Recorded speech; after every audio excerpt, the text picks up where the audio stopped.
This is Body, Brain, and Pain. I'm Erin Babineau. And I'm Michelle Steggy. We are two doctors of physical therapy and orthopedic specialists here to have an approachable and courageous conversation about pain and our bodies that will be forever changing and aging. This podcast is for everyone, not just medical providers. The better you understand pain, the more control you gain. Welcome back, everyone. Today we have another very special guest with us, Dr. Jenn Joslyn. Erin and I are lucky enough to call Jenn our friend and colleague at Motion in both Minnetonka and St. Paul, Minnesota, where we work. And Dr. Jenn specializes in treating individuals having pelvic health conditions. This is something Erin also specializes in, so we'll have a great conversation today. And we're really excited to talk about some of these conditions and how pelvic health physical therapy can help, because it's a specialty that a lot of people aren't aware even exists, and it can be so helpful in so many ways. So Jenn, why don't you start by just telling us a little bit more about yourself and your background? Yeah, thanks, guys.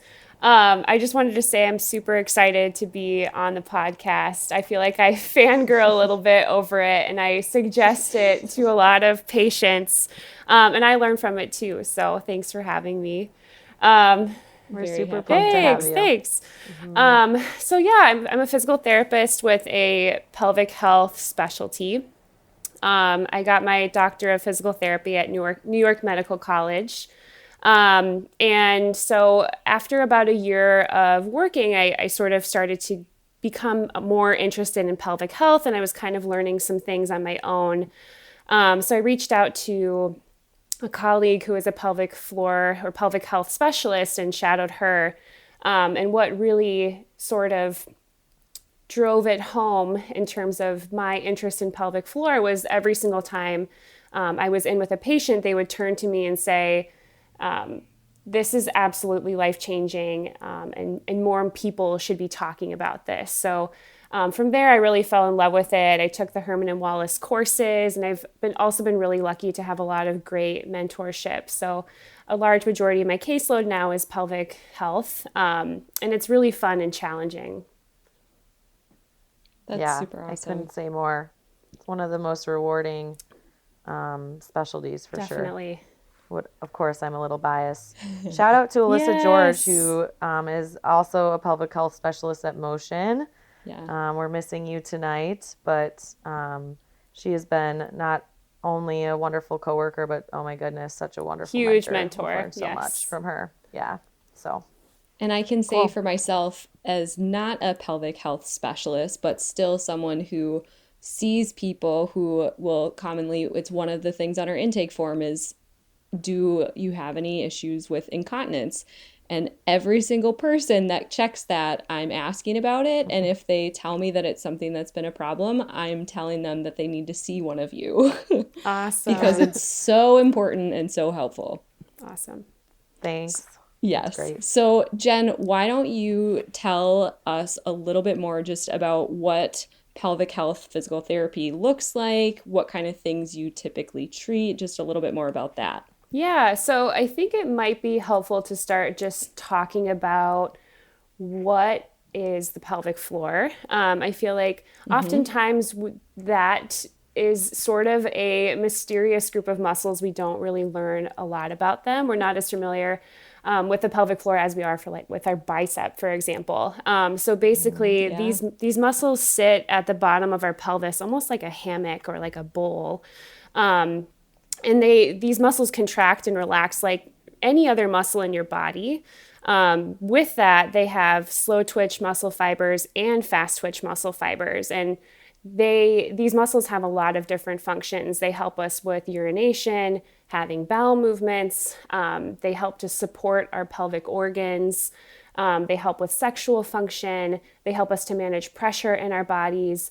And I think it's really important to say, too, that everyone has a pelvic floor, regardless of your gender. And so it's really important, in my opinion, to have a good understanding of these muscles, where they are, and how they work. And so in pelvic floor PT, we often see people who are maybe having some issues with these muscles. They might be experiencing some incontinence, either urinary or bowel incontinence. They might be feeling heaviness or pressure in their pelvic floor, maybe due to prolapse. We might see someone who is experiencing pelvic pain, and that can look a variety of different ways. Maybe you're having pelvic pain with exercise or at rest. Maybe you're having pelvic pain with intercourse or painful periods. We also see people who are pregnant having back pain, hip pain, pubic symphysis pain, coccyx or tailbone pain. So there's a wide variety of different things that we see. We help people who have given birth with diastasis recti, or if they had a C-section. So again, it's a lot of different things that we can treat. And I think what's exciting about pelvic floor is that more and more people are learning about it. More people are talking about it, but I would still just encourage you guys to learn more about your bodies and continue to ask questions so that if you're experiencing any of these symptoms, you can get the help you need. Yeah, I often say, because it is screened on our intake form. So, someone comes in with back or hip pain, and we'll talk more about examples of people we see. But, and we start screening things, and we find out that someone is having, leakage or something like that. And we start talking about pelvic floor muscles, and you'll often get the response of like, there are muscles there? What? Yeah.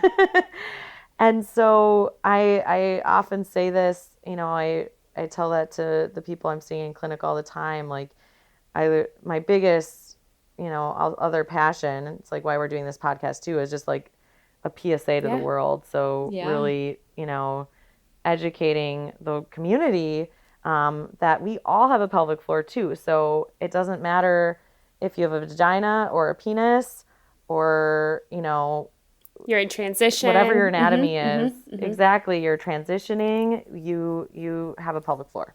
Awesome. So. Yeah. I think it could be helpful too, just to kind of talk through maybe what a pelvic floor exam is like. Because again, this can feel very uncomfortable or uncertain, because we often just only relate physical therapy to like back pain or hip pain, shoulder pain, what have you.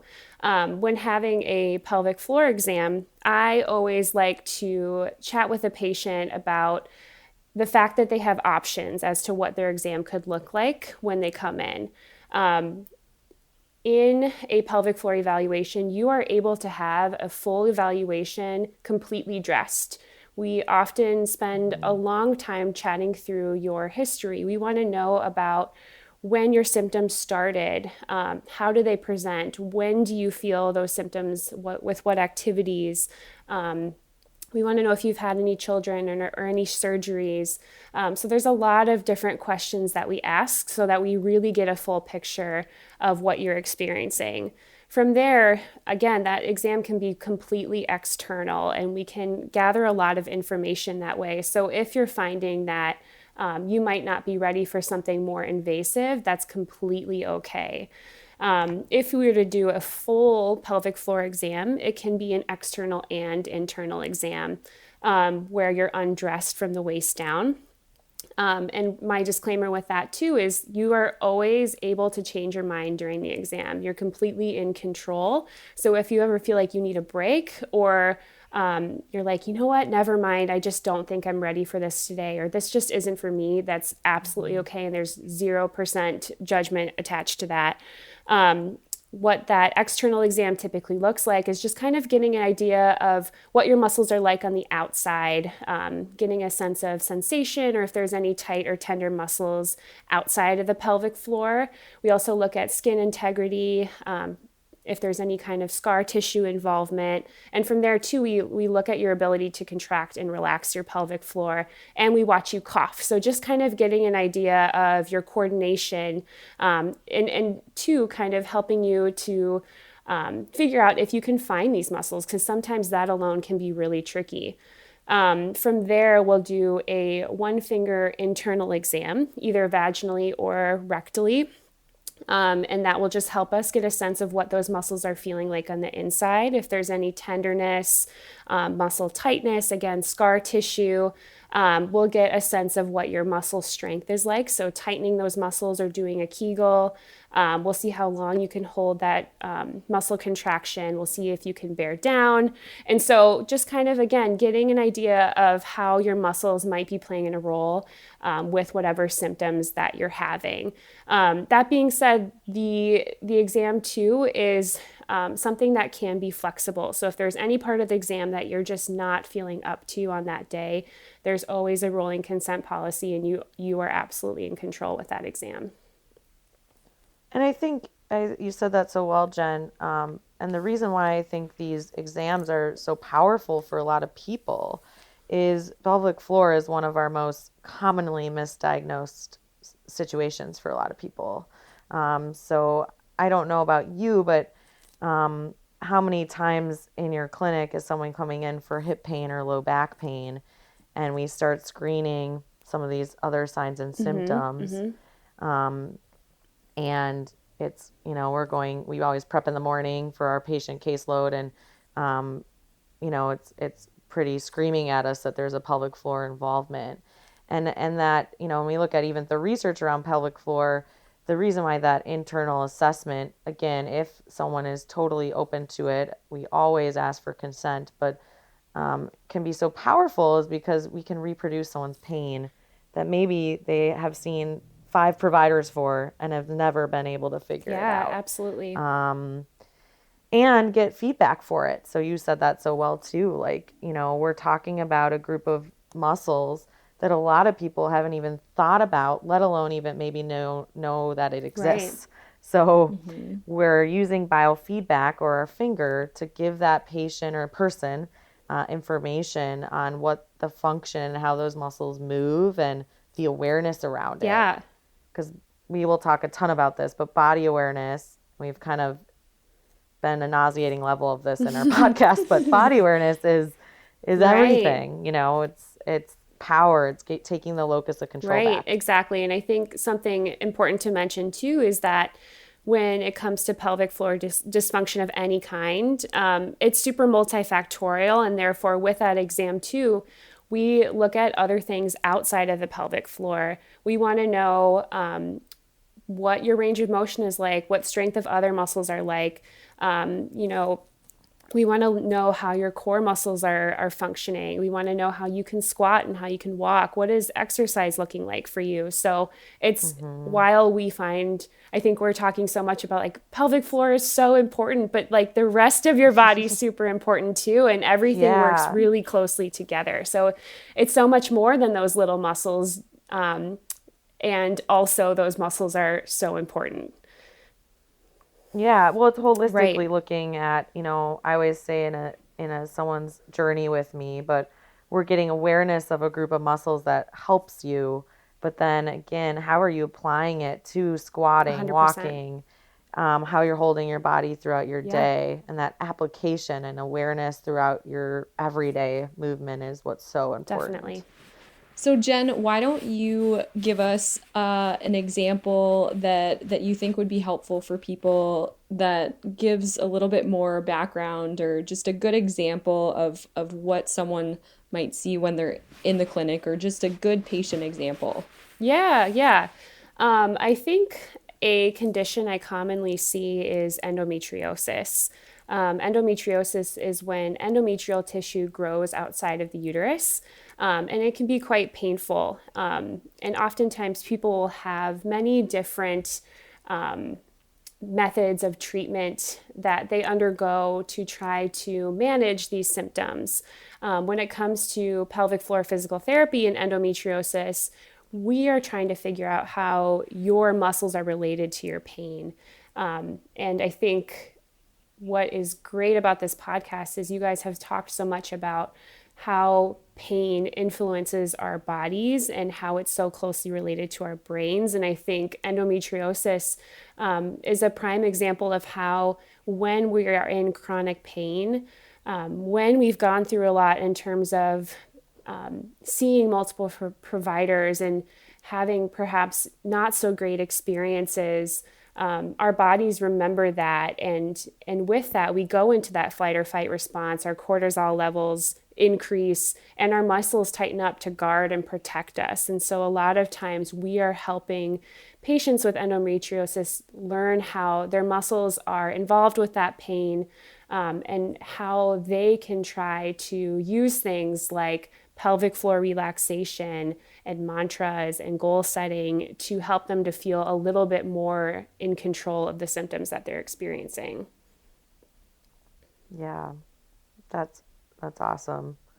I just had a patient the other day talk about, and this was post-excision surgery, so did have some endo removed, and she is doing so well. And part of it is she just was like, I'm now aware of all the areas I was holding tension before. And I would like, and I realized like even how I was trying to have a bowel movement was not, my coordination with my pelvic floor was off, and I wasn't actually relaxing those muscles. Definitely. And that was pretty Definitely. cool. Yeah, I think that oftentimes people are surprised at how much tension they're holding, exactly like you said. When we try to do pelvic floor relaxation exercises, they're like, oh my gosh, I never even realized I was doing that. And they notice too that like, oh my gosh, I'm holding tension in my neck and my shoulders and my jaw. Like it's kind of this whole body response. Can you talk through, before we go through some more patient examples, just pelvic floor relaxation? Because I feel like all we hear in society is kegel, kegel, kegel. And it is often really not about the kegel. It can be, sure.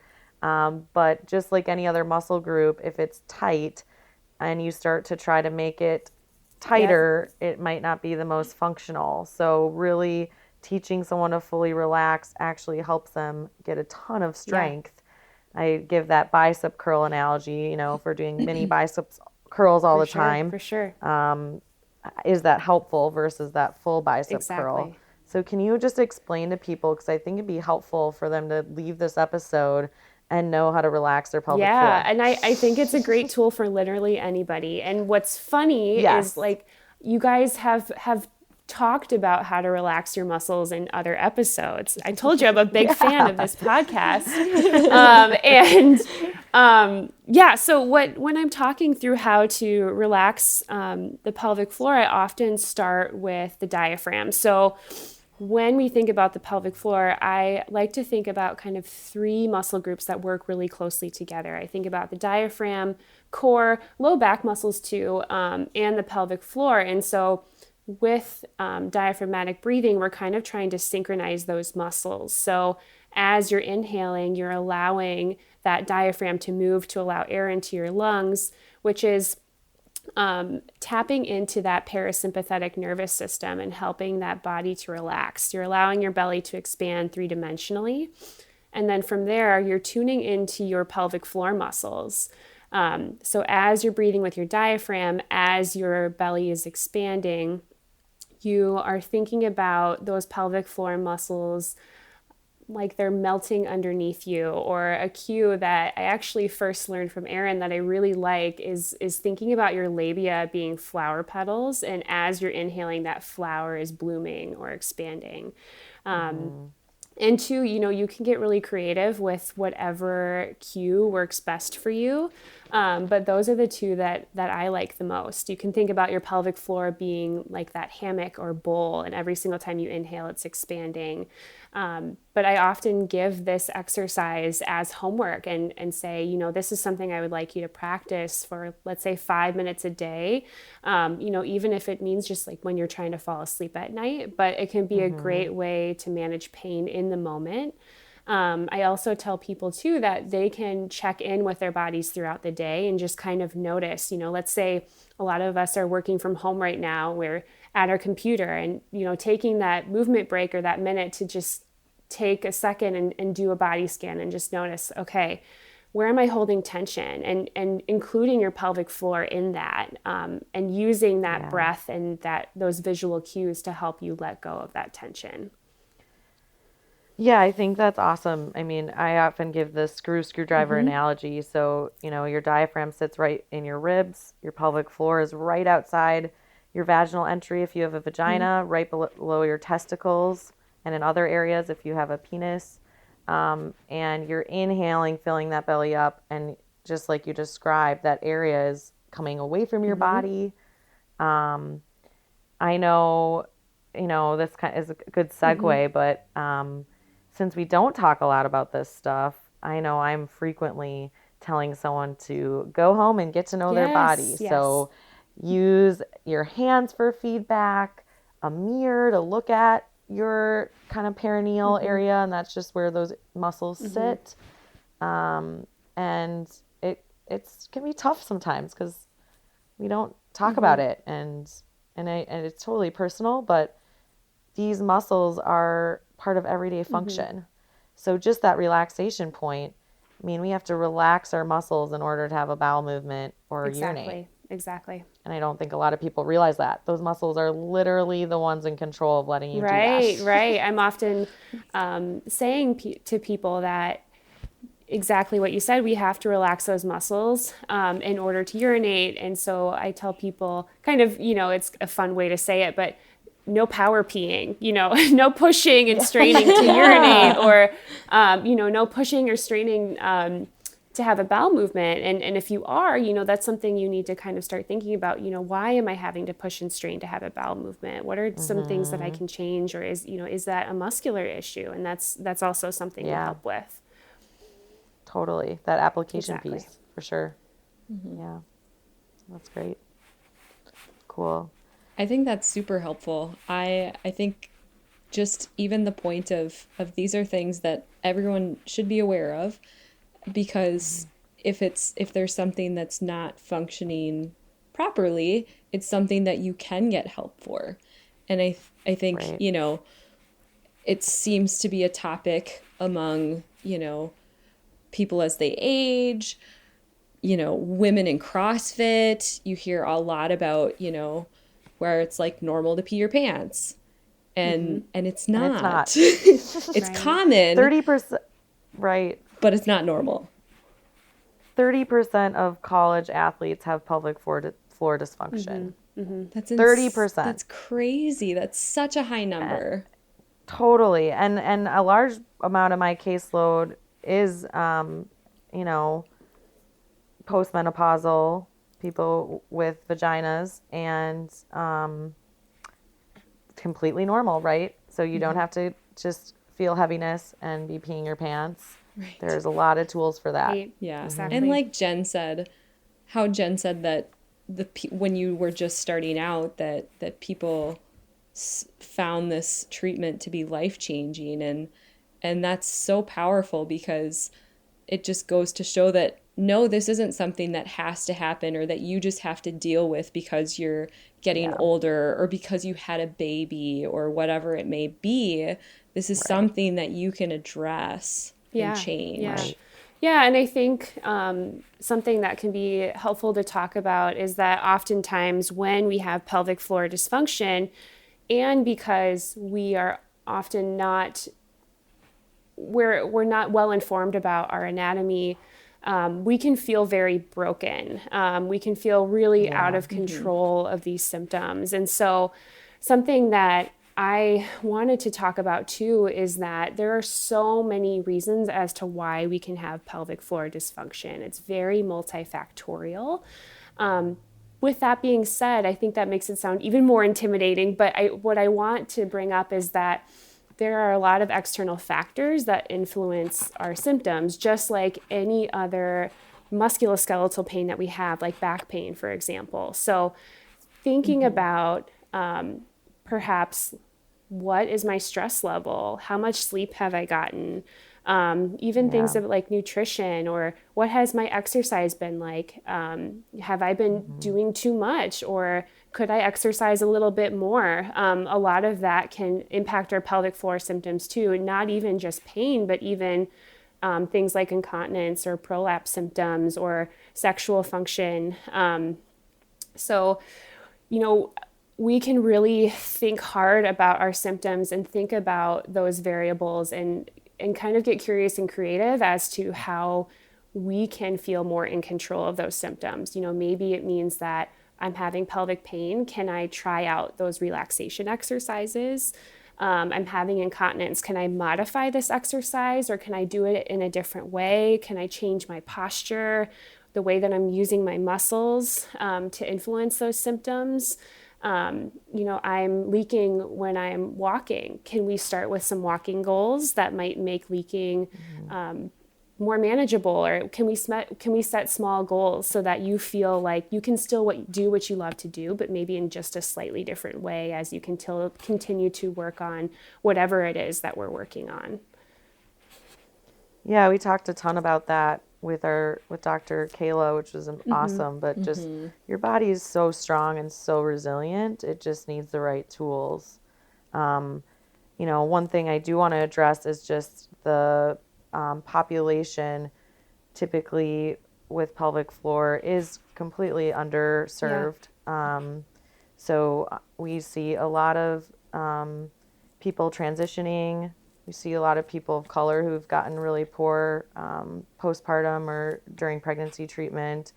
And I just want to mention that because it's also, you talked about the stress and the medical trauma and layers of that, of someone not maybe getting the correct care right away. And you're totally right, Jen, of like, this is why we want this information out there, because you truly are probably your best advocate a lot of times. So knowing the information and knowing that there's tools out there, there's so much hope and so much out there to help you with a lot of these things. Yeah. And we're here too to advocate for you and help you to find the best resources that you need, whether that be physical therapy or linking you up with a mental health specialist or any other provider we think would be appropriate. We're on your side and we want to support you through this. Yeah, definitely. Jen, give me one more example of something super common we see in clinic with pelvic floor. Yeah, I think another common example would be pain with intercourse.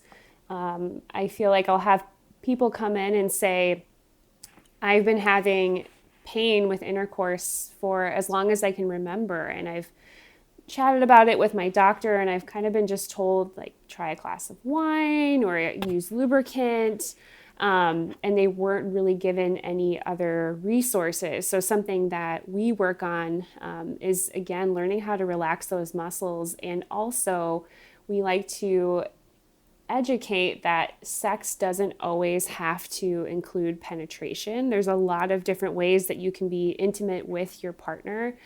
And that still counts as sex. So I think that can sometimes be a really important realization. Even if your goal is someday to be able to have penetrative intercourse, like there are still so many different ways that you can, again, be intimate with your partner and experience arousal without having to feel like penetration is the only type of sex that's legitimate. And sex with yourself. Yeah, masturbation is healthy. Exactly. People, it's good. Exactly. Yeah, I think that's great. I see it a lot. We see it a lot also with erectile dysfunction as well. And again, culturally, we're not talking about that. And we see it with people transitioning as well, that any type of intercourse is uncomfortable. And so I think a lot of times we're teaching about that body awareness and pelvic floor relaxation often. But even with erectile dysfunction, a lot of people don't even know that there's muscles in your penis that help you hold an erection. So it is totally part of pelvic floor physical therapy. Yeah, and too, not to mention there is a large psychological component arousal is another thing that's multifactorial. And sometimes too, we refer out to sex therapy to help you manage sort of the emotions that you're experiencing around intercourse, because having trouble with intercourse can be incredibly frustrating and shame. People feel a lot of shame surrounding that. Yeah. Yeah, I mean, it's back to one of my favorite mentors stating, your body is a brain, your brain is a body. You've heard it on this podcast before, but it is typically a team approach for a lot of this, and it makes sense. It's how our bodies function and work. So when we're feeling the strain or shame, I mean, you talked about that earlier in another podcast, like your shame pathways share the same pathways as your physical pain. Fear too. It's very much connected. Yeah, absolutely. Totally. So that is so good to normalize. A lot of this is normalizing our conversation. I think there's a lot of take-home points, but the cultural competency around pelvic floor, we really wanted to hit that hard today. Yeah. Our main message is leakage is not normal. All types of intercourse is sex. There are tools. Your body is strong. What am I missing, guys? Lots of lessons today. There's more to pelvic floor and pelvic health physical therapy than Kegels, is what you're saying, right? Yes. Okay. Thank you, Michelle. Yeah. Yes. Erin, maybe you listed this, but it's so powerful to understand your body and get familiar with your body and ask questions and advocate for yourself and talk to your friends and, do whatever you can to help yourself. Self-care is so important. Yeah, I mean, I think I end every episode of Care with the people I see and say, I want you to be talking, depends on the personality, but I'm like, talk to your friends about this, normalize that we all have pelvic floor muscles and the function of them, because you literally use them all day, every day. It's crazy. Yeah. And the fact that we don't talk about these things are mind-boggling to me, but hopefully people leave today, I don't know, starting to talk about how awesome their pelvic floor is. I don't know. Yes. Yeah. This episode can be part of the change. Yes. So that is good. Awesome. Well, Jenn, thank you so much for joining us. That was a really awesome conversation.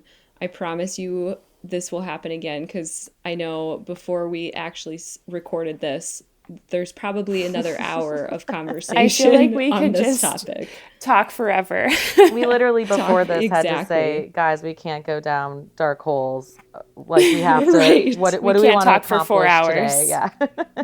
Yeah. Exactly. Yeah. So thank you again. I know that the listeners have found this to be really helpful. Yeah. And hopefully they will share it with their friends as well. So thank you all for joining us for another episode, and we will be back soon. Thanks so much, Jenn. I really love how you stressed that awareness was key. So awesome. I love it.